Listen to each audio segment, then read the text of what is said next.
മകരവിളക്കിനായി ശബരിമല നട തുറന്ന് 3 ദിവസം കഴിയുമ്പോൾ തീർത്ഥാടക തിരക്ക് തുടരുന്നുണ്ട്. പുതുവത്സര ദിനമായി ഇന്നലെ 87,774 അയ്യപ്പ ഭക്തർ ശബരിമലയിൽ ദർശനം നടത്തിയെന്നാണ് കണക്ക്. ശ്രീജിത്ത് ശ്രീകുമാരൻ സന്നിധാനത്ത് നിന്ന് ചേരുന്നു. ശ്രീജിത്ത്, വിവരങ്ങൾ പറയൂ. Good morning.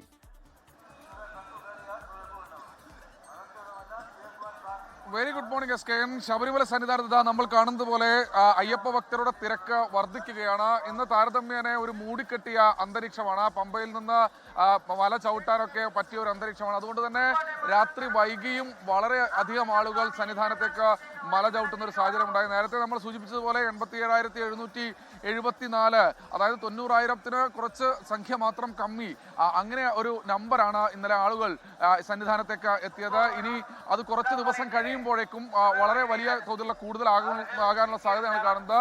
ഏതാണ്ട് 2.5 ലക്ഷത്തിലധികം പേർ ഈ 3 ദിവസം കൊണ്ട് തന്നെ ശബരിമല നട ചവിട്ടി, അതായത് 3 ലക്ഷത്തോളം കഴിയുന്നു എന്ന ഒരു കണക്കാണ് ഈ ഒരു ഘട്ടത്തിൽ പുറത്തു വരുന്നത്. ഇന്നലെ ബാലാവകാശ കമ്മീഷൻ നേതൃത്വത്തിൽ ഇവിടെ ഈ സന്നിധാനത്ത് ഒരു പരിശോധന, അല്ലെങ്കിൽ അവരുടെ ഒരു പരിശോധന ഈ മേഖലയിൽ നടന്നിരുന്നു. ആ പ്രദേശത്ത് കുട്ടികളുടെ ക്യൂവുമായി ബന്ധപ്പെട്ടൊക്കെ ബാലാവകാശ കമ്മീഷൻ ആ ഒരു പരിശോധന നടത്തി. കുട്ടികളുടെ ക്യൂ അടക്കമുള്ള കാര്യങ്ങളിൽ കൃത്യമായ രീതിയിലുള്ള നടപടിയിലേക്ക് ബാലാവകാശ കമ്മീഷൻ കടക്കുന്നു. പക്ഷേ അത് ഈ ഒരു ഘട്ടത്തിൽ ഈ സീസണിൽ നടക്കില്ല. പക്ഷേ അടുത്ത സീസൺ മുൻനിർത്തി അത്തരത്തിൽ കുട്ടികളുടെ ക്യൂ അടക്കമുള്ള പുതിയ സംവിധാനങ്ങളിലേക്ക് ആലോചിക്കണമെന്ന ഒരു നിർദ്ദേശം ബാലാവകാശ കമ്മീഷൻ ഈ ഒരു ഘട്ടത്തിൽ പറഞ്ഞു വെക്കുന്നുണ്ട്. എന്തായാലും സന്നിധാനത്ത് തിരക്ക് വർദ്ധിക്കുകയാണ്. സ്കെയൻ 14-ന് മകരവിളക്ക് കൂടി നടക്കുന്ന സമയത്ത് വലിയ തോതിലുള്ള തിരക്ക് അതിന് മുൻപ് തന്നെ ഉണ്ടാകും. ആ സമയത്തേക്കും വിവിധ സ്വാമിമാർ, അയ്യപ്പന്മാർ ഇങ്ങോട്ട് വിവിധ സംസ്ഥാനങ്ങളിൽ നിന്ന് എത്തിച്ചേരുമെന്നാണ് പ്രതീക്ഷിക്കുന്നത്. സ്കെയൻ.